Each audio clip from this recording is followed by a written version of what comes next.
show, a successful and a pioneer and a developing in this particular tradition, and shared with us the director of award-winning the Khayal Theatre from Luton, Lukman Ali. Assalamu alaikum and welcome to the show. Wa alaikum salam wa rahmatullah. Anwar, thank you very much. We also have from Luton a very well-known a lady that has taken part on our art in the isolation project, Hanifa Muhammad. Welcome and assalamu alaikum. Very well-known and renowned spoken word artist. Assalamu alaikum, Hanifa. And we also have Amila Begum from Birmingham joining us during COVID and lockdown. Great activities she introduced and worked with women and created a spoken word group.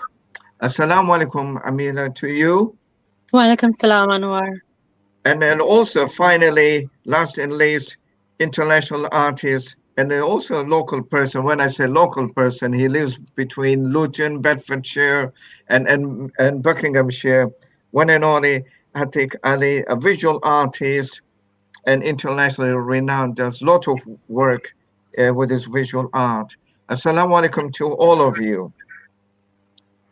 Right. If we can start by today looking at, our celebrating the art of oral traditions. And to start with, I'd like to invite, and this is a participatory show with Lukman Ali joining us, and we will have an opportunity to hear from Hanifa with her poem and spoken word, an engagement, conversation with Amila and also Hatik.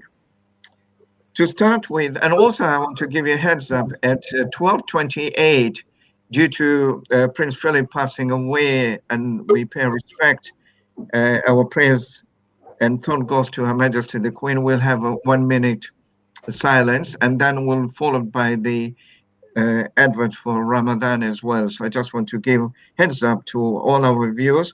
We haven't disappeared from the Radio Ramadan show, so please don't ring us and say what's happened. We're just observing the 1 minute silence. So please be patient with us on this Saturday sunny day.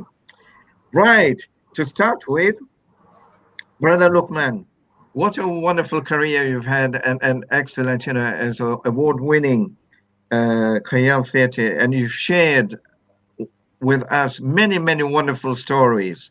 Before we go to the present project that you're working on, which I've listened, and many of people have joined in, perhaps enlighten us, where does this tradition and how has it been helpful, the oral tradition, have merged from? Take us that journey first. Thank you very much, Anwar, for having me again. I would say that the oral tradition springs from the very beginning of the mission of the Prophet, alayhi salatu wasalam, because the society from which he hailed, the Meccan society, was an oral society. It wasn't a written society. It was a society in which the oral was the very basis and the foundation of cultural expression, cultural exchange, and cultural capital. So that is where we have to go to get to the roots of why the oral tradition is so central. The Quran, of course, was first orally transmitted and orally shared person to person, community to community. It was only later on, we know from the accounts, that it began to be written in a way that was codified and shared widely. So people had because of that, people had very potent memories, and so they memorized very quickly, and they embraced language. Language, you imagine you're living in a desert. There's no vegetation, nothing. So language is is everything for you, and so as a storyteller, we understand that that storytelling, that oral storytelling tradition, um, is pretty much is the first art form in Islam. People say calligraphy, but calligraphy really only developed later on. The art of telling us, narrating the stories, uh, predates that. That's interesting, and I love the what you've kind of started the scene and help us to focus on the cultural capital, and I love that word that you've kind of talked about and brought in the Meccan society and cultural capital. It certainly wasn't Paris. It certainly wasn't London. Subhanallah, it was in the Mecca in itself where it originated and everything. How do you think and where have we missed the opportunity to expand in our understanding and embracing this oral tradition, the first art form in our what you call madrasas or the places where you could make more influences?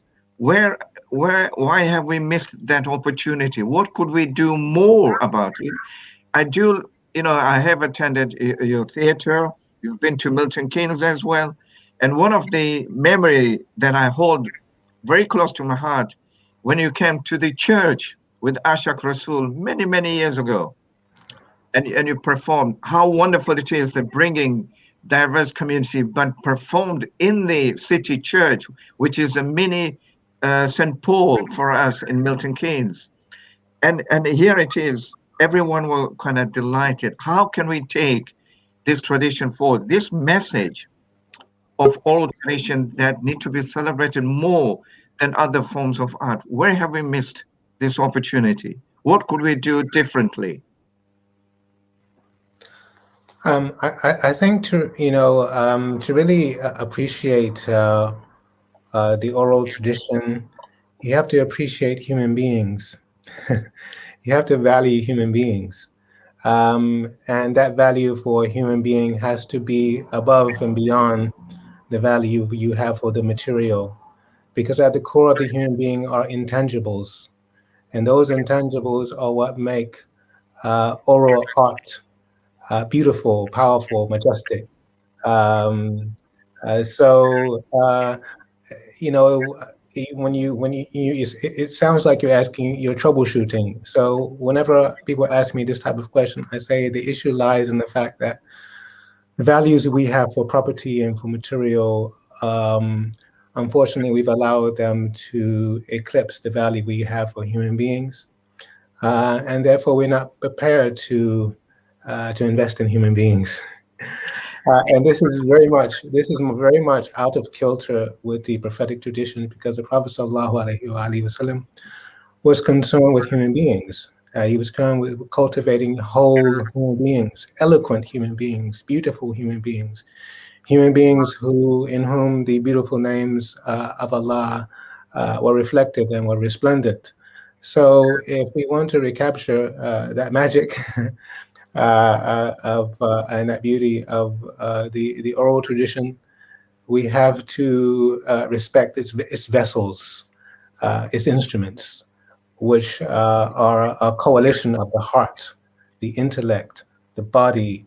Um, every aspect of the human being is involved in the successful transmission of oral story, oral poetry, and so forth.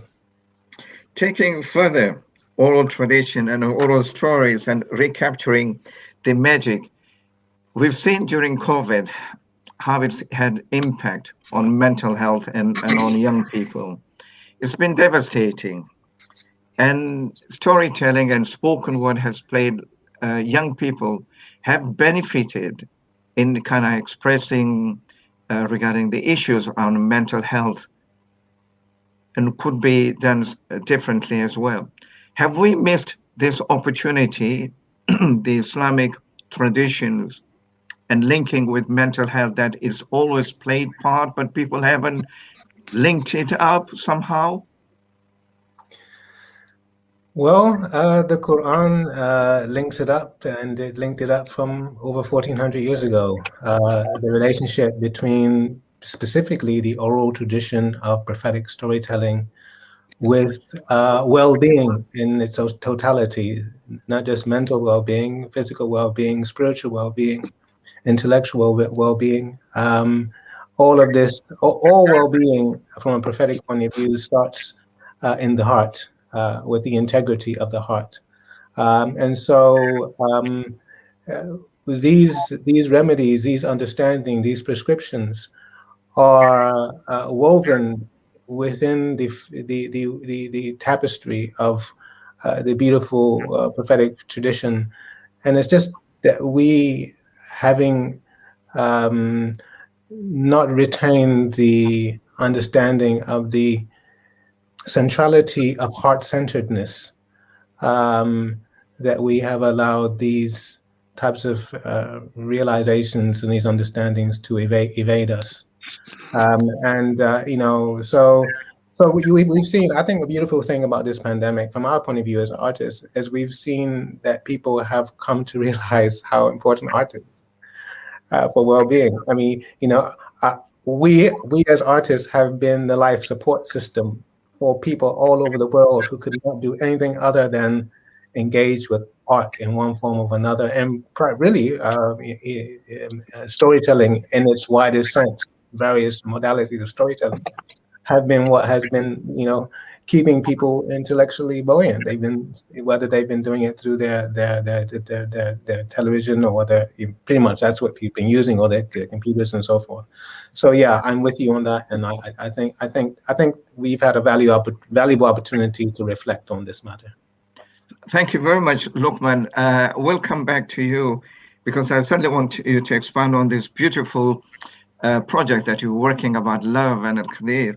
But I want to introduce Hanifa here, moving on swiftly about that beautiful storytelling and everything, and would love to hear a spoken word from you, Hanifa.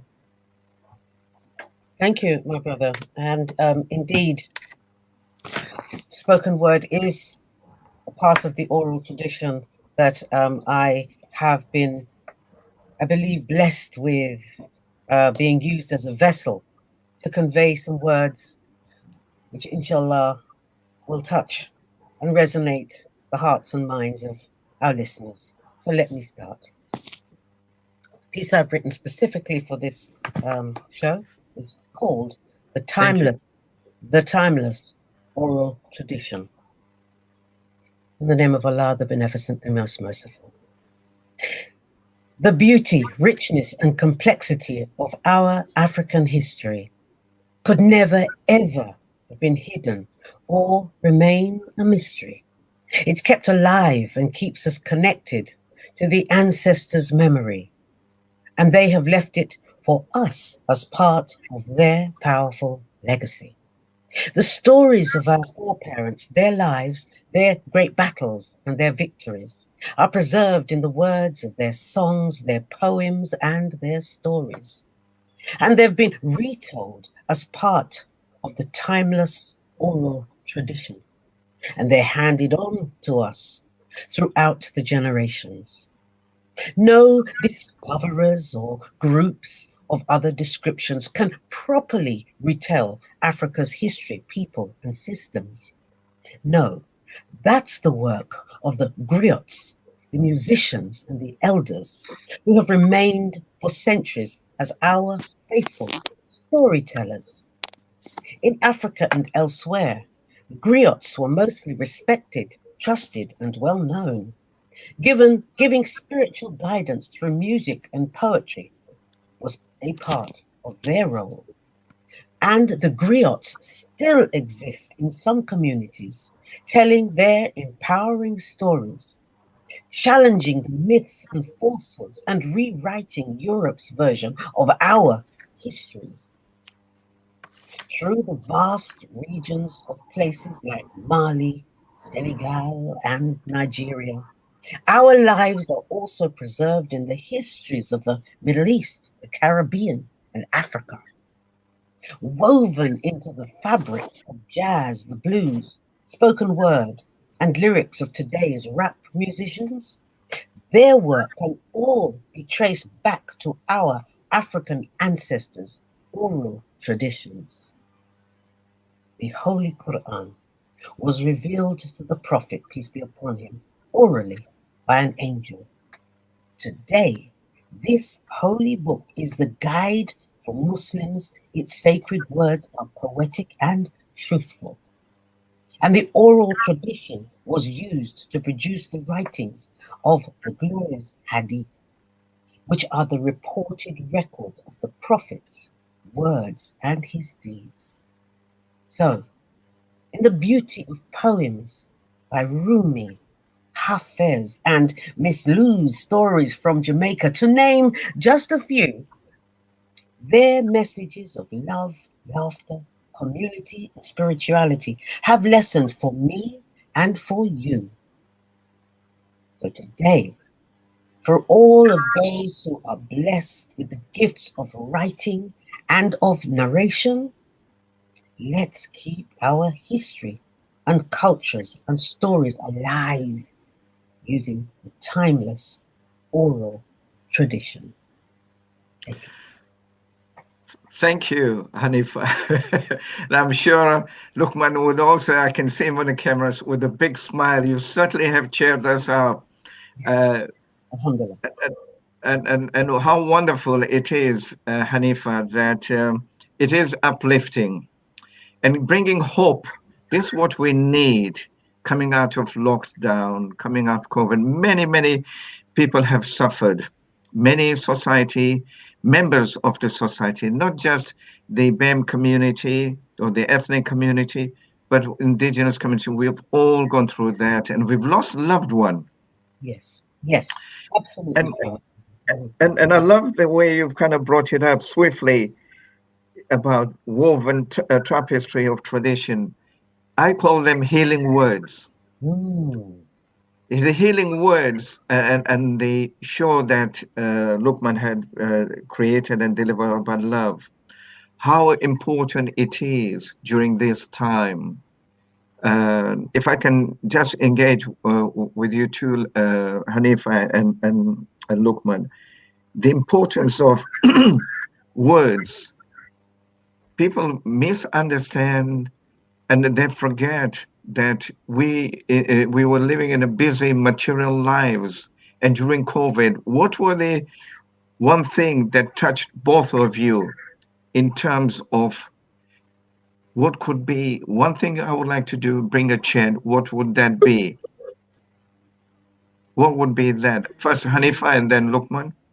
My brother, I think what occurs to me very swiftly is simplicity.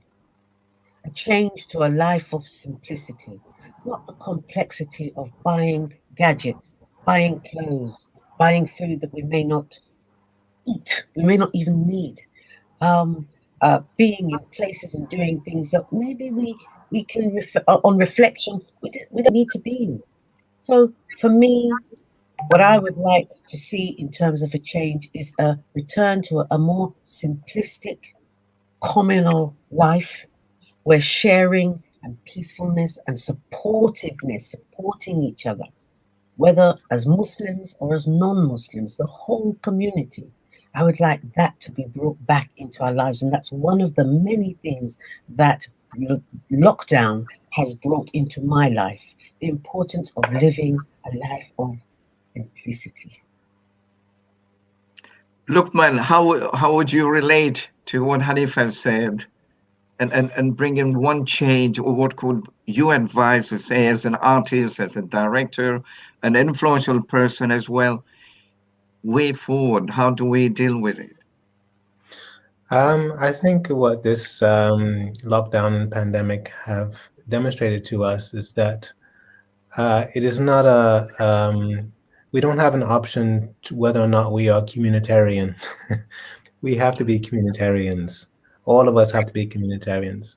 The interdependence that has been, the reality of interdependence has been demonstrated to us in a way in which we have been heavily reliant on key workers or nurses or on supermarket workers, people who are couriers, and so this interrelationship of human beings and this interdependence and the communitarian spirit that has just emerged out of in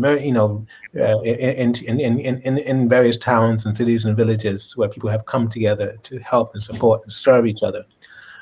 For me, that is the change in which lies so many solutions to so many of our challenges in the world as a whole. Thank you. And moving swiftly by the communitarian spirit, I would certainly like to invite and bring Amila Begum from Birmingham, but I'm sure it is 12:28, and I have mentioned that would like to pay our respect the passing of Prince Philip. A 1 minute silence. Am I right, that Nadia? I believe so. So we will do 1 minute silence, and then we'll swiftly come back, and then followed by the advert that will come by Radio Ramadan show. But do keep tune in. We haven't disappeared. We've got wonderful lady joining us from Birmingham, who reflects what Luqman Ali and Hanifa have spoken about communitarian spirit. So stay tuned. And we will be engaging with you, Amina Begum. Just stay tuned. We'll just observe 1 minute silence, and you're next, and followed by Tariq, and then we'll have a group conversation. Thank you.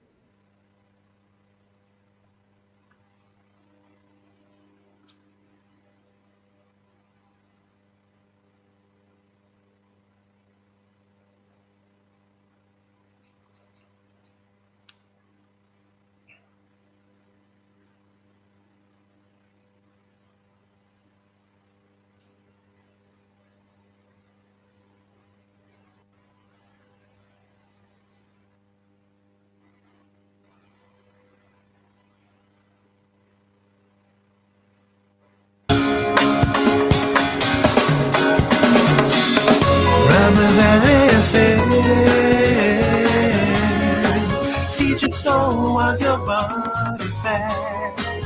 87.9 FM. Ramadan Mubarak from Caprino's Pizza. After a long day of fasting, order our delicious pizzas, sides, cookies, and much more to break your fast. During this Ramadan, we are offering 15% off if you order online, as well as free delivery, plus special offers if you collect. You can order from Just Eat, Deliveroo, Uber Eats, and our website, caprinospizza.co.uk. For more details, contact 01908 675 947 or visit North 10th Street, Lloyd's Court, Milton Keynes City Centre, MK9 3EL. Allah has bestowed us with another Ramadan. Its days are the perfect time to help the suffering Ummah with our supplications and our charitable giving. Make the difference with UK charity Ummah Welfare Trust by supporting its emergency, development and Ramadan programs. We are part of the Ummah, and the Ummah is a part of us. So be generous and donate for our brothers and sisters this Ramadan. Families Relief are working on a special Ramadan program that needs your help and support. Whether you would like to donate zakat, sadaqah, fidya or fitrana, your Ramadan donations will help us distribute food and clean water to impoverished families in needy countries like Pakistan, Yemen, Syria, Palestine and Africa. Help us to help them survive this Ramadan. Donate now on 0114 365 4454 or go online to familiesrelief.org.uk. Together we can save lives. Where there is extreme poverty, there are always orphaned and abandoned children. Every 2.2 seconds, a child loses a parent somewhere in the world. There are over 200 million orphaned children worldwide. Muslim Global Relief provides education to help orphaned children develop the skills they need, making positive changes in their life and breaking them free from poverty. Awarded the UK's Best Muslim Charity of the Year. Make a 100% zakat donation. Visit muslimglobalrelief.org. عزيزي المستمع في كل مكان، مع دقات 1:30 حتى 2 ظهرا كل خميس. انتظرونا في برنامجكم فيتامين صاد، فيتامين القلب والروح، لنتعرف سويا على كل ما يحتويه هذا الفيتامين من فوائد عظيمة لقلوبنا. ابقوا معنا مروة وهالة. Hey, have you heard? Nasiha is on the radio. Who? Nasiha from school?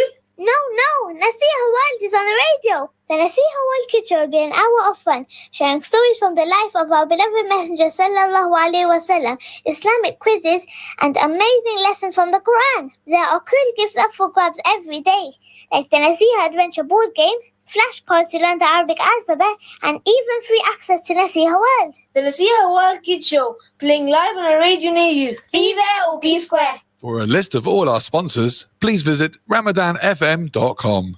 Ramadan, Ramadan, Ramadan, 87.9 FM.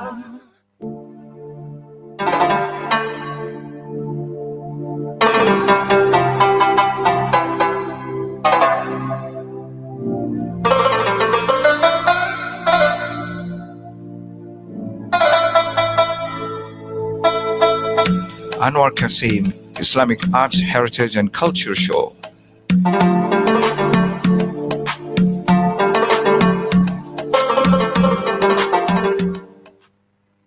Assalamu alaikum to all our listeners and our guests to our Islamic Arts and Culture Show. Today's show, we are celebrating the art of oral traditions, and we have great guests, including the pioneer and successful award-winning tradition, Mr.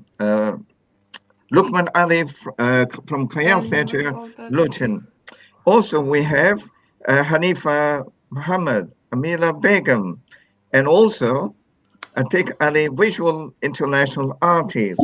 And before we had the break, we were engaging and learning about the way it started, the art of oral, and also how it has played part and the history of it.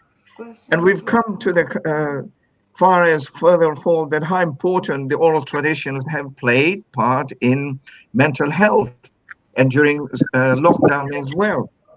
And in one of the words that have struck me from the conversation with the our two guests is bringing swiftly Amila Begum from Birmingham. It's about her communitarian spirit. Assalamu alaikum, Amila. Thank you for thank you for making time and joining and being patient as well. Your community spirit has touched a lot of people in Birmingham, and I've learned as well quite a lot. Would you expand on it and where it has taken you? And you are successful during the COVID, the groups that you brought the women together. Could you expand on it and how it is reflected on the theme of the celebrating of the art of oral tradition? Okay, thank you very much, first of all, Anwar, for inviting me, and I'm really honored to be here. The communitarian aspect that you touch upon, and mine came about on a journey with endometriosis. So endometriosis is a disease that affects 1.5 million women here in the UK. It's a gynecological disease. It takes on average around about 7 to 10 years to get a diagnosis. For some women, like myself, much longer, 20 plus years it took for me. And it's a disease that's often missed, and a lot of women are misdiagnosed. It affects fertility, it affects relationships, it affects mental health. A lot of women who are debilitated by the pain that comes as a result of the disease have to end up making a drastic lifestyle changes, like leaving their jobs. I was in 2018 training to become a solicitor, and I had to give that up because of my health, and went on to have 2 surgeries. So that's just a very small insight into the issues surrounding endometriosis. And with myself, in 2018, May 2018, I joined forces with a lady called Carla Cressy, who is the founder of the Endometriosis Foundation. And we've gone on to do a lot of work in raising awareness around endometriosis, lobbying and advocating, and also supporting women. And I think in the supporting women aspect is where the communitarian work has come in, where we provide a safe platform, a safe space, both on social media and at the moment with COVID, online. Before COVID, we were doing them face-to-face support groups. And during COVID, we had to very quickly take that onto an online platform. And so it's about supporting these women. And what we've found along the way, particularly, I know with myself this worked, and there are other women who go towards art and writing poetry and writing spoken word as a way of being able to manage and cope with those the emotions and the life-changing experiences and the shift that we have to go through with what the disease presents us with, the challenges that it presents us with. And me myself, I found in August 2018, I wasn't in a very good place. And for me, I started writing poetry, and it came from a place of emotions. It came from a place of my psychological state. It came from a place of where my life was at the time. And I was almost struggling to explain what I'm going through in words, because the disease is such where physically you look perfectly fine. It's an invisible disease. You look perfectly fine. You're you're going to sleep, you're getting up, you're smiling, you're still doing things, but the pain is so much, and the struggles that come with managing that pain. And so I found myself 3 o'clock in the morning in August 2018, one of the days, just starting to write what I would like to tell people about how I'm feeling, how this pain is. And I found, I started expressing myself in poetry. Now, poetry is something that I used to write when I was a young girl back in school and college, and it's something that I never had the chance to go back to, and it was always a way for me to express my emotions. And then I started to share my poetry on the social media platform, on the platform where the ladies suffering with endometriosis, the Facebook page that we had. And then I realized that there was lots of other women writing poetry and spoken word and really taking to art, oral art, to be able to express where they are with their journey and really let out their emotions. And it was a healing, it was a way of healing, I think, and also part of the process of acceptance that this is where my life is at the moment. The poetry allowed to come there. And I think when we started sharing, or I rather started sharing, this is where I'm at, other women were coming forward and saying, I completely understand what you mean, and I can really connect with that. And when you get connectability, then the communitarian aspect of it starts to grow, because the connectability is what you think, well, okay, this is a safe space for me, and this is where I want to be. Thank you, Emilia. Would you have a poem? I'd like to share my very first poem with you. Please do. So yes. I'm just going to bring up my screen and read that. Yes. So this is called The Pain is Real, the Pain is Mine. The pain is real, the pain is mine. You see me thriving, and so you think I'm fine. The pain is real, the pain is mine. You see me smiling, and so you think I'm fine. The pain is real, the pain is mine. You don't see the struggles of my everyday climb, and so you think I'm fine. The pain is real, the pain is mine. You don't see my tears hidden by the dark nights, forcing me to watch the skies till sunrise, and so you think I'm fine. The pain is real, the pain is mine. How I wish you would reach out and hold me tight and tell me that it will all be fine. The pain is real, the pain is mine. Thank you. Well, where does this take us? It's kind of left me speechless. I'm learning something new here about women's journey as a man, how important it is for us men to be supportive. But also you've kind of brought up what Hanifa talked earlier on about healing words and timeless. and Lukman Ali as well. They, how such tradition plays part in bringing not only community but help us to understand and go through this momentous journey that you've been, or many other women have been through, but yet we don't hear. But Amila, first of all, thank you for educating me and many of our listeners about this condition and everything. Uh, Perhaps one day, and forgive me, Lukman, maybe there is a show coming around about pain in a theater form. It's just a thought. I didn't mean to put you on a spot, but I want to I expand actually on had it. an idea. Sorry to interject there, Anwar. I Please, actually had yeah, an the idea floor because is I'm from a yours. theatre background myself.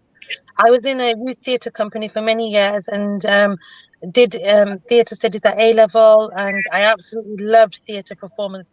I've done so many performances from the Edinburgh Fringe Festival down to Leicester Haymarket, in London, various different locations.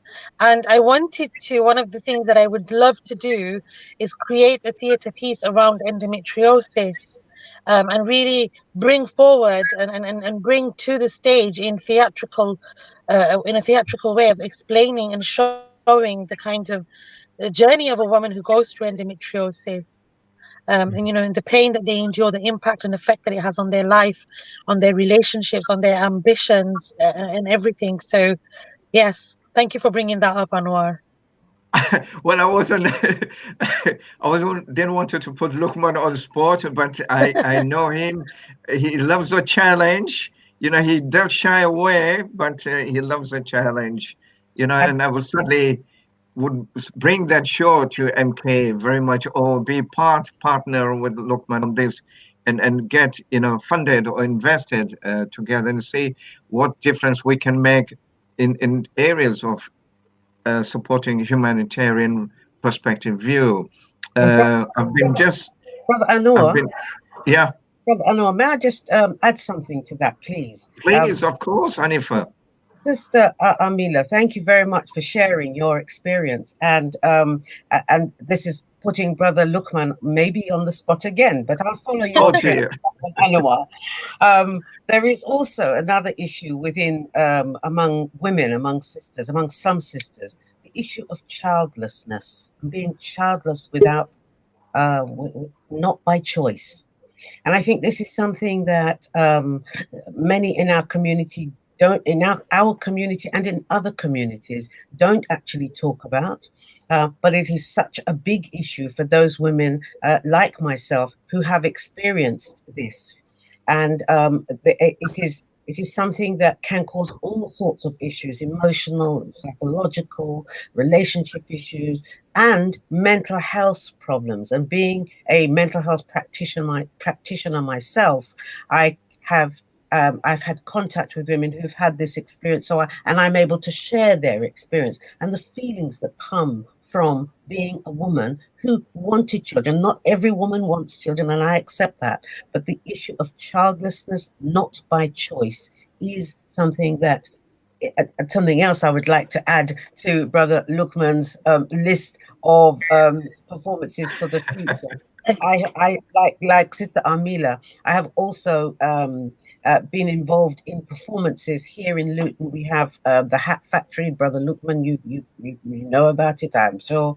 And I have been involved in performances with women, not around childlessness, but certainly around issues that affect us as women. And I'm involved in a local project, the Butterfly Project, that works with women who have experienced trauma and have come through or in the process of coming through, or on that journey. We call it the Butterfly Project because of the symbolism between the caterpillar that gradually emerges, the caterpillar gradually emerges into a butterfly, inshallah. And from that experience, we have in our Butterfly Project group that's run by Miriam Grillo, and I'm a member, but Miriam is such a wonderful sister. And we have, as 17 women, written a book about our experiences of trauma and survival, and it's called Emergence. And these are just issues that I would love to talk about and see what Brother Lukman would want to do in terms of a performance at some time in the future. We've got one coming up soon, and I'd like to share that with Anwar and the audience at some other point. At some other point, but we're hoping to have a women's event within our Butterfly project, where we'll again be talking about, sharing about our experience of emergence. And so there's a lot going on, but there is also a lot that can also happen. And in terms of the communitarian approach, I know from my experience as a poetry workshop facilitator that bringing people together, to people who start my workshops, and week one they say, I've never written poetry before, I don't think I can ever, I don't even know what I'm doing here, I've never done it before, I feel so.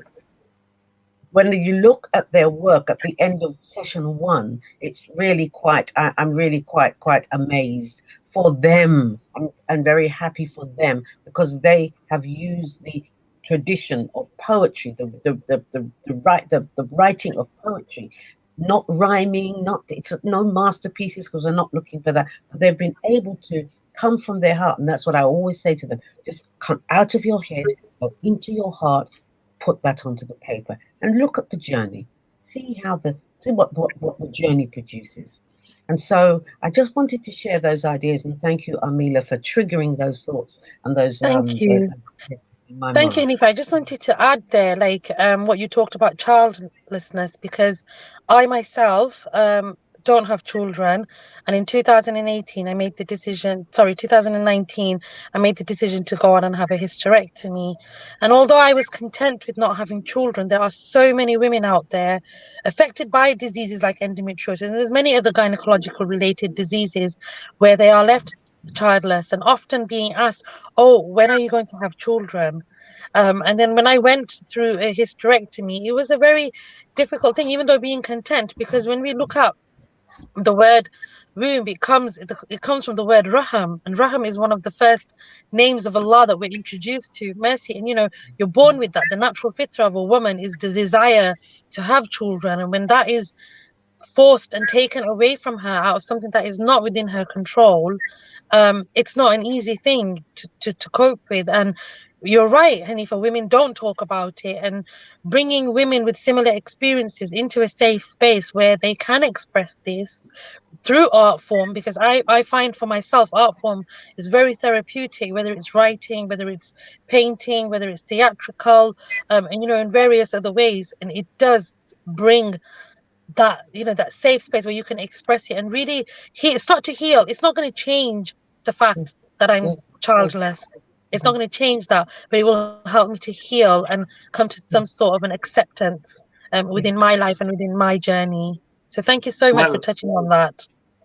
Talking on a journey, Hatik has been very, very patient, our international artist, and I'll touch back on what we are talking about, or maybe that I'll have to persuade Lukman to. We've got 4 Saturdays, so to come again, depending on his availability. But I would like to introduce Hatik, who's an international artist who's been finding a little challenging of engaging with us. Hatik, are you there?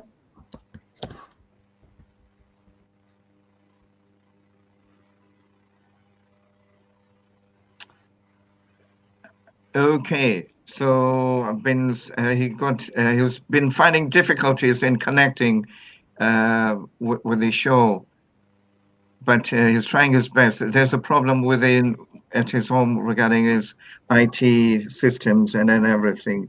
Never mind, we will certainly continue what Amina was talking about.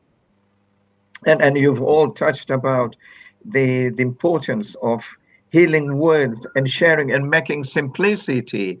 And I thought how wonderful, would have been in 1393, Ibn Khaldun recorded oral accounts from the Malayan scholars right at the beginning, what you reflected, Hanifa, and said that, this kind of tradition have brought up to where it has been translated by great theater people like Lukman Ali, who's been successful. And some of the stories that have generated. I'm sure it's not only as touching to me as a male, but been educated on this platform, and I thank you two ladies, but also many of our listeners who perhaps haven't thought about or have been shy, and people in our society, there is taboo, and sometimes they shy away. And this oral tradition, successful oral tradition, is a way of breaking ice as well. And if I can bring Lukman back to our conversation, how do we make this happen? And your new show about love um, that you brought about, how can this have impact? What the both ladies have kind of highlighted these stories. First of all, thank you for putting me on the spot. You know how we thespians, we like to be in the spotlight. So, even though I'm not an actor, I'm more of a producer and a writer. But being on the spot is something we have to get used to. We'd like to we as a theater company would like nothing more than to tell the stories of those whose stories aren't told. That's mostly what we do in our work. And I just pray that Allah give us more capacity to respond to the types of needs that we have in our community for stories to be told. I mean, unfortunately, our limitations are such that we are very delimited in terms of what we can do at any given time. But I will definitely bear in mind the education that I've just received from our dear sisters around childlessness and endometriosis. I hope I pronounced that correctly. I need to do some more learning about that as well. Sister Amila, thank you, and Sister Hanifa. So the project that we're working on, one of the projects we're working on, because we have Ramadan tales out at the moment, and the first 10 days of Ramadan, we're sharing tales of mercy, and the second 10 days, tales of forgiveness, and the last 10 days, tales of quest and deliverance. So these can all be found on our YouTube channel. But alongside that, we've been talking about community spirit and communitarians, and we've been talking about healing a lot. And so the story that we're telling now is called Idi Means Love, and it's about Abdul Sattar Idi, who was in his lifetime considered to be the greatest humanitarian, nominated for a Nobel Peace Prize a number of times. He was a person who devoted his entire life to facilitating healing for people of all sorts of illnesses and maladies and disabilities, his help for people and his dedication to humanity is so exemplary that we felt we had to tell his story so that we can get more people with higher degrees of empathy, able to listen and able to help and support people like those who are dealing with issues of childlessness, issues of endometriosis, and other illnesses and conditions. So that was our intention with that, and we are presenting Idi Means Love again on the 8th and 9th of May. It really is a story of high voltage inspiration. A man who achieved, alongside all those who helped him, and especially his wife Bilqis Idi, who really are models for us for communitarian spirit, for what humanitarianism means, and what the spirit of Islam is all about. A lot of times every time we tell a story, it has multiple objectives, in terms of what we're hoping to inspire in our audiences. And what we're trying to achieve with this project really cuts across all the issues we've been discussing today around community, around illness, around need for healing, around the oral tradition, and so forth. So I hope people can benefit from it. Thank you very much. I've just been notified that Hatik is able to join. Are you there, Hatik?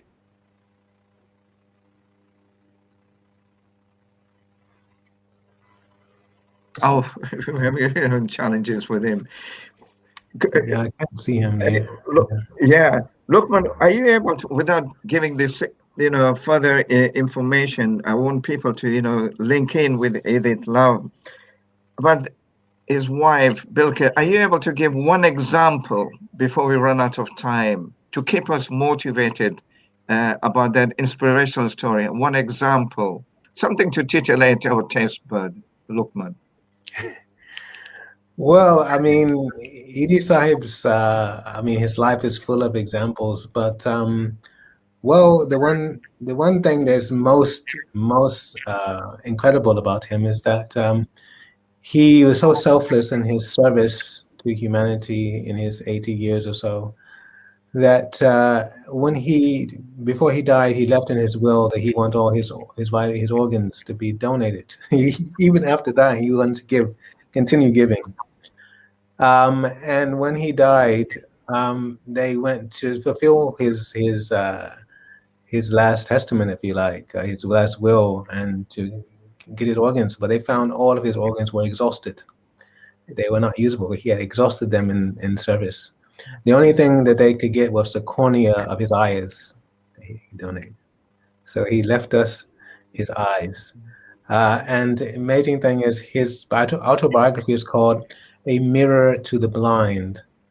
So what I think about because this man was a mystic as well, and what I think is Allah facilitated him to leave his eyes for us to contemplate on how he saw the world and how he saw human beings, and for us to try to adopt his worldview, which was a worldview beyond materialism, beyond capitalism, beyond racism, beyond feudal religion, and to embrace everyone when we talk about with rahmah. So much so that he was called the angel of mercy in Pakistan and beyond Pakistan, because he served the world. I hope that helps. No. It's certainly, as I said, titillate my taste buds, but these are the kind of things that makes Ramadan more meaningful. The essence of Ramadan more meaningful. There are lots going on in this world, and particularly during COVID time and coming out of COVID, we've been reflecting. Many of us have been reflecting, say, what is norm? What is the way forward? And living the way you've kind of expanded, living his eyes and help us see through the mirror of other people's eyes and see what could be changed differently. How does it affect? Where have we missed out as a humanity? Where do we go? And fine point about racism exists within our own Muslim society, in the internal or external society as well, in both dimensions. Where do the youth fit in? Very much. Where do the young girls fit in with mental health and everything? So, it's been very, very inspiring listening to all of you and see how it goes. Hanifa, any last word from you and Amila, both of you, before we run out of time? Let's start with you, Hanifa. Thank you, brother. So my final words would be that I hope that something that we have shared today here has encouraged us all to reach out to other people, to others in our community and beyond, to share a message of good, of peace, and share a message of sharing, and share a message of hopefulness throughout the world. That would Inshallah. No, that's wonderful. That's the spirit and the essence of Ramadan, very much. Any last words from you, please? Just to say, amidst all the challenges and trials that we face, try your best to stay connected with the self, because it is with connection with the self where you will eventually find peace and find your Lord and be able to connect with others. Very much. And I would like to, leave some thoughts for our listeners as well. And if you have any questions, we are here for the next 4 Saturdays. And feel free to connect us. And if you want to share some thoughts or even some recipes, we are launching a newsletter, particularly during Ramadan. And if you would like to share how helpful it has brought communities together, stories, do share with us, and we'll certainly add you to those blog and help other people. Like Amir has mentioned, it is good to share experiences and the journey. Some people may have, kept within themselves and would not know how to engage. And also what Brother Lukman Ali talked about his project, Edith, and the gentleman living his eyes, how reflective it is, not literally, but metaphorically as well. We need to see life in a different, as we come out of COVID, but also take a step back and look and help our neighbors, but also the young and the youth who are going through a hard time. Mental health is not going to disappear, it's going to be here, but let's work together and share some common stories and help each other out. I would like to thank all our listeners for tuning in, but most for all as well, Lukman Ali, Hanifa Muhammad, and of course, I think he couldn't join us. There was a technical challenge, but Amila Begum from Birmingham, sharing her journey and stories, and hope it inspires other women and brothers to help as well. Thank you very much, all of you, and assalamu alaikum from all of us from Islamic Arts and Culture Show. Thank you very much, Lukman, Hanifa, and Amila again. Thank you for your time. Assalamu alaikum. Thank you. Wa alaikum assalam. Thank you.